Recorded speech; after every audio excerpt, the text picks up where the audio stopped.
To all of you. आज physics में current electricity वाला या विद्युत धारा वाला जो चैप्टर चल रहा है उसमें आगे बढ़ते हैं। और हमने विद्युत धारा की परिभाषा बता दी थी कि आवेश के प्रवाह की दर को क्या कहा जाता है, विद्युत धारा कहा जाता है। और विद्युत धारा की दिशा हमने बताई कि धनावेशित भाग से सेल के धनावेशित भाग से ऋणावेशित भाग की तरफ विद्युत धारा की दिशा होती है।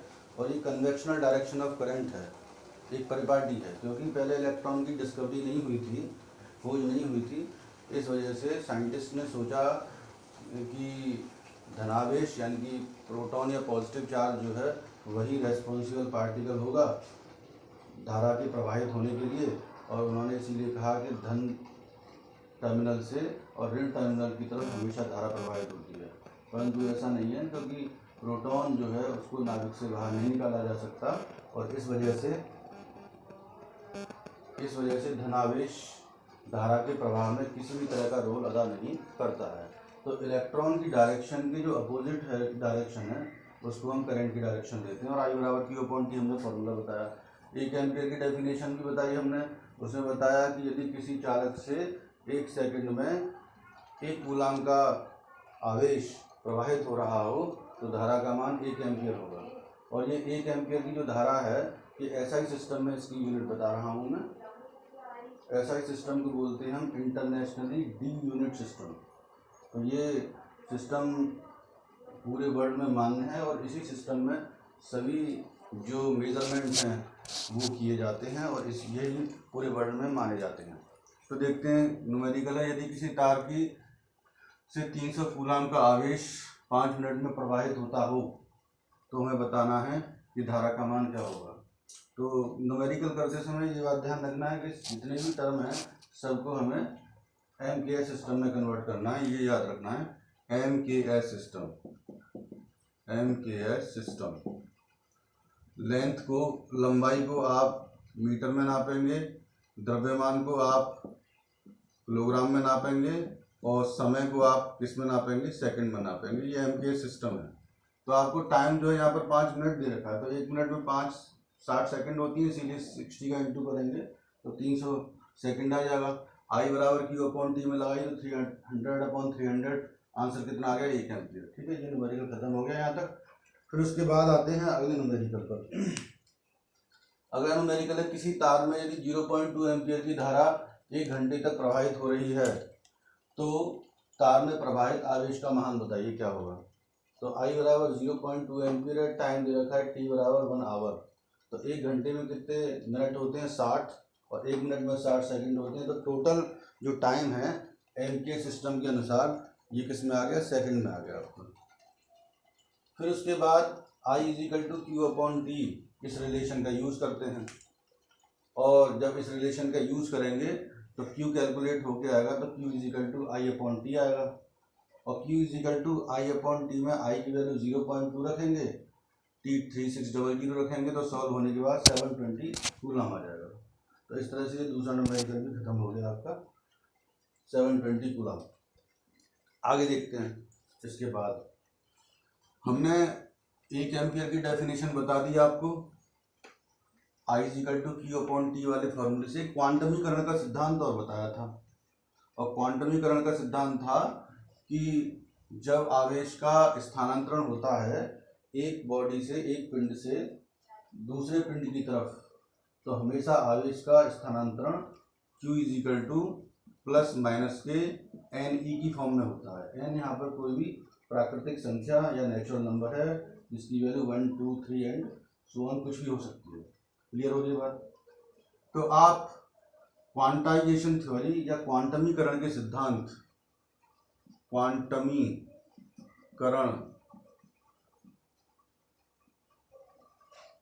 के सिद्धांत के आधार पर यदि 1 एम्पियर की परिभाषा निकालना चाहें तो मैं बता रहा हूँ वो कैसे कैलकुलेट होगी। देखिए, और बात ध्यान दें यहाँ पर, कल मैंने मुक्त इलेक्ट्रॉन पढ़ाए थे जिसको इंग्लिश में फ्री इलेक्ट्रॉन बोला जाता है। मुक्त इलेक्ट्रॉन कमरे के ताप पर मैंने कल बताया था वो लगातार अलग अलग दिशाओं में गति करती हैं और उनकी गति को ऊष्मीय गति कहते हैं, क्योंकि ताप के कारण ये गति होती है। और इनकी गति की कोई भी डायरेक्शन नहीं होती, दिशा नहीं होती, अलग अलग डायरेक्शन में ये मूव करते हैं। इसीलिए इस तरह के जो इलेक्ट्रॉन हैं, जो फ्री इलेक्ट्रॉन कहलाते हैं या मुक्त इलेक्ट्रॉन कहलाते हैं, धारा के प्रवाह में कोई रोल अदा नहीं करते तब तक। पर जैसे ही आप सेल या बैटरी लगा देते हैं, तो सेल और बैटरी लगाने पर ये इलेक्ट्रॉन जो है वो चालक की दिशा के अनुदिश चलने लग जाते हैं और धारा का प्रवाह होने लग जाता है। ये कल हम बता चुके हैं इस वाली बात को। और जो इलेक्ट्रॉन जैसे ही आप सेल लगा देते हो, तो सेल लगा लेने के बाद में इलेक्ट्रॉन का जो वेग है उसको नाम दिया जाता है अनुगमन वेग। अनुगमन वेग ये बोलते हैं। जैसे ही आप बैटरी लगा देते हो, तो इलेक्ट्रॉन के वेग को क्या बोलते हो? अनुगमन वेग। और बोलते हो ड्रिफ्ट वेलोसिटी। इंग्लिश बहुत ज़रूरी है याद रखने के लिए। तो ड्रिफ्ट वेलोसिटी, ये अनुगमन वेग। और वेग को v से रिप्रेजेंट करते हैं, हमेशा जानते हैं। और अनुगमन है तो ड्रिफ्ट का d जो है नीचे आ जाएगा, तो vd से रिप्रेजेंट करेंगे इसको। तो जब इलेक्ट्रॉन चालक की दिशा के अनुदिश चलता है, तो उसकी जो गति है, वेग है, वो कितने 1 मिलीमीटर पर सेकंड का होता है। जैसे हमने दिखाया था डायग्राम बना के, तो यहाँ इलेक्ट्रॉन का जो वेग है वो 1 मिलीमीटर पर सेकंड का होगा। बी सिरे से और ए सिरे की तरफ जब चालक में इलेक्ट्रॉन का फ्लो हो रहा है, और इस दौरान धारा की जो चाल है वो कितनी होती है? 3 × 10⁸ मीटर पर सेकंड। और ये चाल किसकी है? लाइट की चाल है, प्रकाश की गति है, प्रकाश की गति। इसको सी भी कह देते हैं, प्रकाश की गति को। बात क्लियर हो गई यहाँ तक? तो इसका मतलब है कि इलेक्ट्रॉन बेशक कम स्पीड से चलते हो, पर करंट जो है लगभग प्रकाश की गति से चलता है। और प्रकाश की गति से चलने वाला कोई भी कंपोनेंट, कोई भी वस्तु, कोई भी चीज़ जो ब्रह्मांड में उपस्थित है, जो प्रकाश के वेग से चल रही है, वो खुद प्रकाश बन जाती है। और ऐसी तरंगों को क्या कहते हैं हम? Electromagnetic wave. विद्युत चुंबकीय तरंगें, इलेक्ट्रोमैग्नेटिक वेव, ये कहते हैं हम इसे। इसका मतलब प्रकाश खुद एक इलेक्ट्रोमैग्नेटिक वेव है, और ये प्रकाश जो है 3 × 10⁸ मीटर पर सेकंड की स्पीड से चलता है। और इसी वजह से आपने देखा है कि जैसे ही पावर ऑन होती है, लाइट आती है, जा चुकी हो, और लाइट अचानक से आए, तो ऐसा नहीं होता मेरे घर में पहले आया तुम्हारे घर में बाद में आएगी।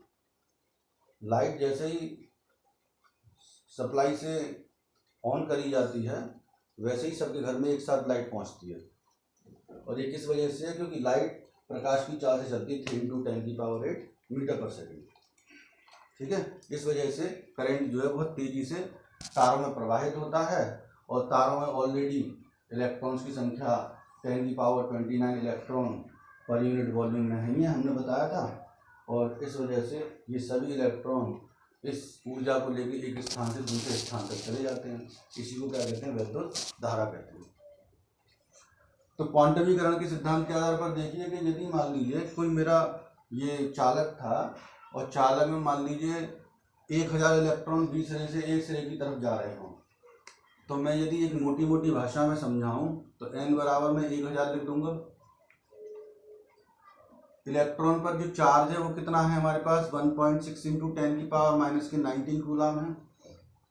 तो टोटल जो आवेश निकालूंगा तो Q बराबर क्या लिखोगे? N यानी कि 1000 × 1.6 × 10⁻⁻19, और सॉल्व करेंगे तो ये आएगा 1.6 × 10⁻⁻16 कूलम। इतना आवेश प्रवाहित हो रहा है।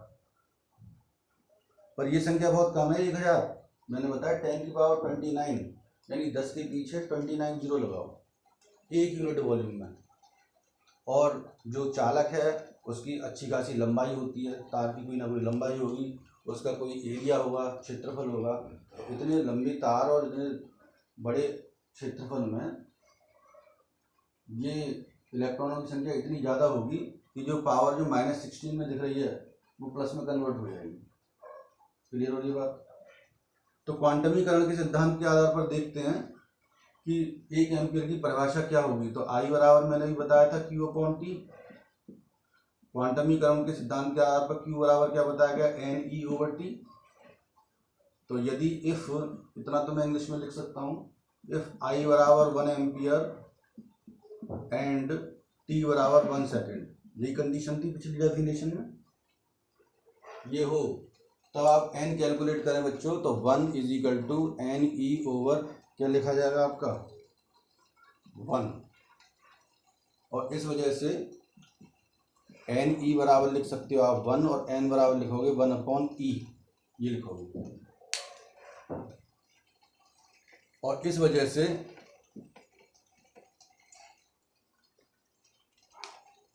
n की वैल्यू कैलकुलेट करी जाए तो 1/, ये 1.6 × 10⁻⁻⁹, -19 ऊपर जाके +19 हो जाएगा, तो 10⁻19/1.6, इसको लिख सकते हैं 10 × 10⁻18/1.6, और डिवाइड लगाओगे तो 6.25 × 10⁻18 इलेक्ट्रॉन आ जाएंगे। इसका मतलब बच्चों, इसकी डेफिनेशन बनाई जाए तो ये बोला जाएगा कि यदि किसी चालक में 1 एम्पीयर की धारा प्रवाहित हो रही है ना, ये लिखना पड़ेगा आपको, यदि किसी चालक में 1 एम्पीयर की धारा प्रवाहित हो रही है 1 सेकंड के अंदर, तो चालक के एक सिरे से और दूसरे सिरे, यानी कि मान लीजिए मार्कर को मान लें चालक, तो इस सिरे से, ब्लैक वाले सिरे से और व्हाइट वाले सिरे तक कितने इलेक्ट्रॉन ट्रांसफर होंगे 1 एम्पीयर में, 6.25 × 10⁻18 इलेक्ट्रॉन। तो चालक में धारा का मान कितना होगा, 1 एम्पीयर होगा।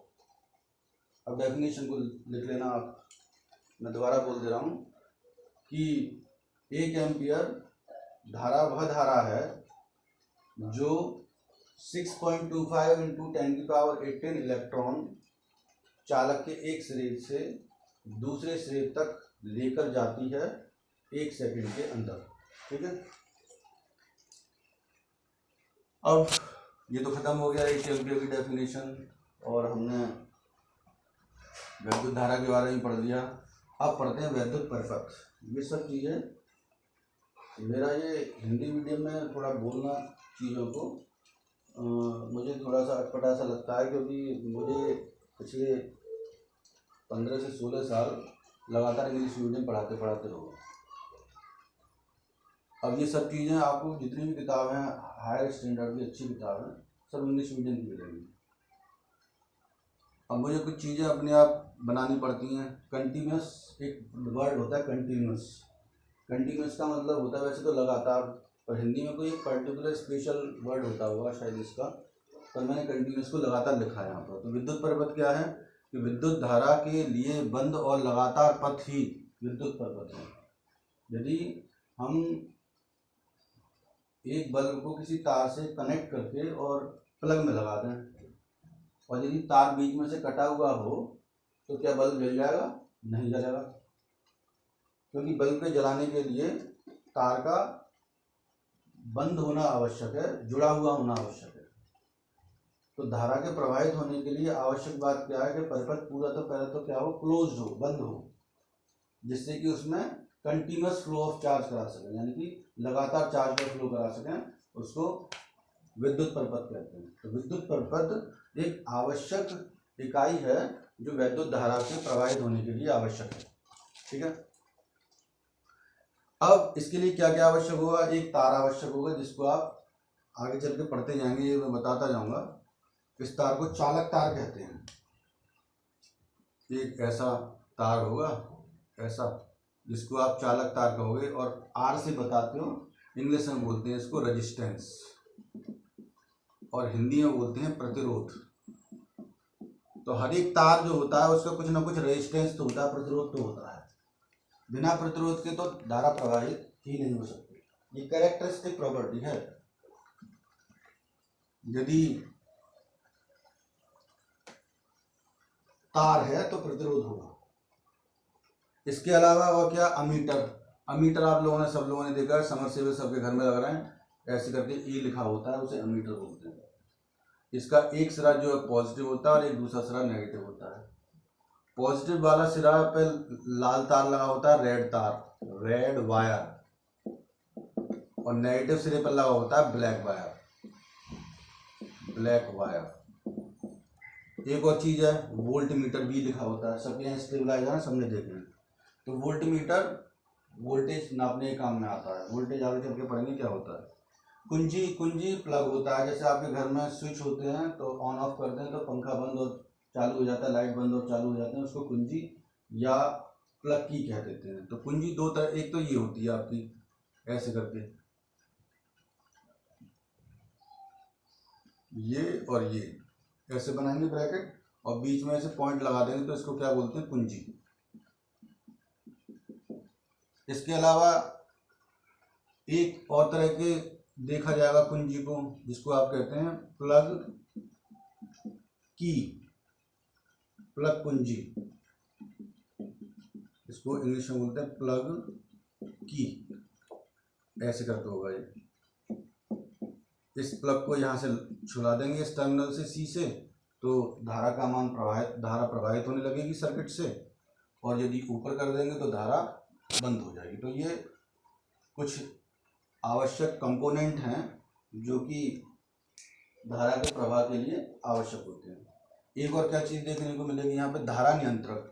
धारा नियंत्रक धारा को नियंत्रित करने का काम करता है। तो जैसे डायग्राम में तो ऐसे दिखाएंगे कि एक रेजिस्टेंस सा बना देंगे और फिर उसके बाद उस पर एक एरो लगा देंगे तो वो धारा नियंत्रक होगा। इसको धारा नियंत्रक कहते हैं, इंग्लिश में बोलते हैं रिहोस्टेट, है ना, ये बोलते हैं। तो these are the basic elements which are required for the flow of current in the electrical circuit, and these elements are named as respectively conducting wire, ammeter, voltmeter, key and a rheostat। आगे देखते हैं। तो विद्युत परिपथ समझ गए कि विद्युत परिपथ कोई ऐसी चीज है जो धारा के प्रवाह के लिए आवश्यक है। अब ये दो प्रकार के होते हैं बच्चों।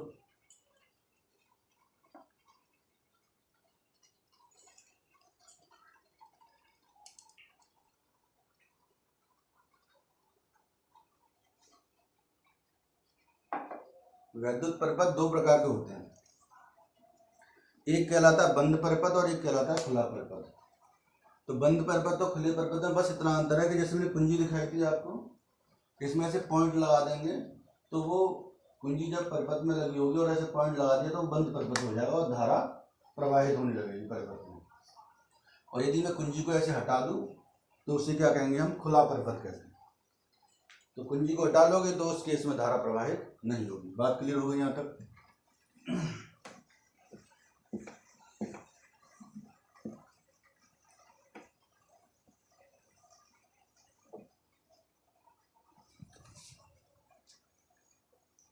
तो जैसे मैंने ये डायग्राम नीचे बनाया, जो दोबारा से बना देता हूँ। एक रेजिस्टेंस लगाया आपने जो कि चालक में धारा को प्रवाहित कराता है, यहाँ पर ऐसे लगा दो तो इसको बल्ब भी कह देते हैं, है ना। उसके अलावा हमेशा धारा के मान को कैलकुलेट करने के लिए एक अमीटर लगा दिया जाता है, और ऐसे करके समांतर में ऐसे एक वोल्टमीटर लगा दिया जाता है। धारा प्रवाहित करने के लिए एक धारा का सोर्स होगा जिसको आप क्या कहोगे, सेल कहोगे, इंग्लिश में CELLE बोलते हैं इसको। की को ऐसे लगाओगे, इसको की कहते हैं, जिसको कुंजी बोल रहे थे आप। और उसके अलावा एक रिहोस्टेट लगाओगे, है ना, ये लगाया। तो आप देख लीजिए, आपको यही डायग्राम दो बार बनाना है जो मैंने बनाया है। पहले बार में बंद परिपथ का एग्जाम्पल है ये, तो बंद परिपथ। और यदि मैं इसका दूसरा डायग्राम, सेकंड डायग्राम बनाऊं तो बस इसमें ये वाला जो हिस्सा है कुंजी को आपको ऐसे ओपन कर देना है, तो ये खुला परिपथ कहलाएगा। ठीक है। That's all for the day. Have a nice day.